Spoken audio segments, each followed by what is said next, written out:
അടുത്ത വീഡിയോയിലോട്ട് എല്ലാവർക്കും സ്വാഗതം. അപ്പോൾ നമ്മൾ ഗുജറാത്തിലെത്തി ഹൗസ് വാമിംഗ് ഒക്കെ കഴിഞ്ഞു. നമ്മൾ വിദാ 360 എന്ന് പറഞ്ഞിട്ടൊരു കമ്മ്യൂണിറ്റിയിലാണ് വില്ല വാങ്ങിച്ചിട്ടുണ്ടായിരുന്നത്.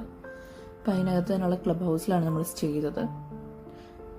ഒരുപാടൊന്നും പുറത്തൊന്നും കറങ്ങാൻ പോയില്ല. ഗുജറാത്തിൽ നല്ല ടെമ്പറേച്ചറുള്ള സമയമായിരുന്നു. അതുകൊണ്ട് ഒരുപാട് പുറത്തു പോകാൻ പറ്റിയ അവസ്ഥയിലായിരുന്നില്ല.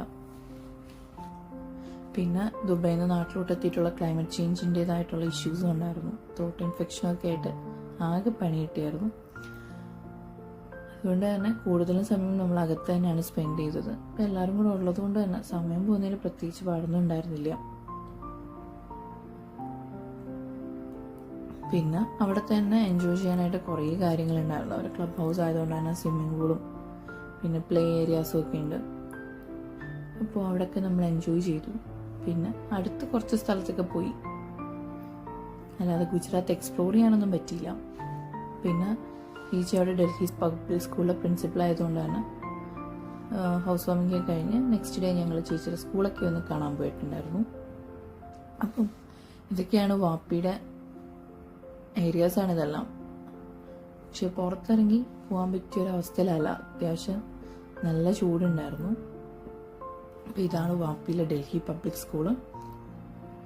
ഇന്ന് അവിടെ പോയി കുറച്ച് നേരം അവിടെ കയറുന്നു. അതിനകത്തൊക്കെ കയറി ഒന്ന് കണ്ടു.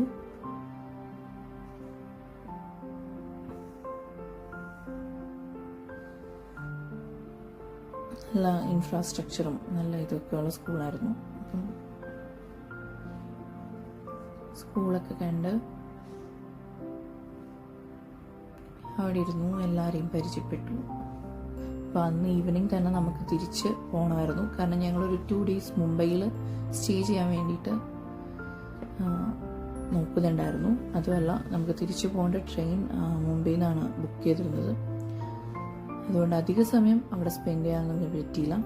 ജസ്റ്റ് അവിടേക്ക് ഒന്ന് കണ്ട് എല്ലാവരുമായിട്ടൊന്നും അവിടേക്ക് ഒന്ന് കറങ്ങിയിട്ട് നമ്മൾ ഒരു 1 hourനുള്ളിൽ തന്നെ അവിടുന്ന് തിരിച്ച് റൂമിൽ പോയി. പിന്നെ അതുപോലെ തന്നെ വാപ്പിയുടെ അടുത്താണ് കേന്ദ്രഭരണ പ്രദേശമായ ദമാൻ. അപ്പോൾ അവിടുത്തെ ബീച്ചിലൊക്കെ ഒന്ന് പോയിട്ടുണ്ടായിരുന്നു. അത് നൈറ്റ് ടൈമിലാണ് പോയത്. നല്ല തലവേദനയുള്ള സമയമാണ്. അധികം വീഡിയോസൊന്നും എടുത്തില്ല. എല്ലാം കഴിഞ്ഞ് ഗുജറാത്തിനോട് ടാറ്റ ബൈ പറഞ്ഞ് ഞങ്ങൾ നേരെ മുംബൈക്ക് പോയി. മുംബൈയിൽ ഒരു 2 days സ്റ്റേ ഉണ്ട്. അതെല്ലാം കഴിഞ്ഞ് നാട്ടിലേക്ക് തിരിക്കും. അപ്പോൾ അടുത്ത വീഡിയോ ആയിട്ട് വരുന്നിടം വരെ എല്ലാവർക്കും താങ്ക് യു.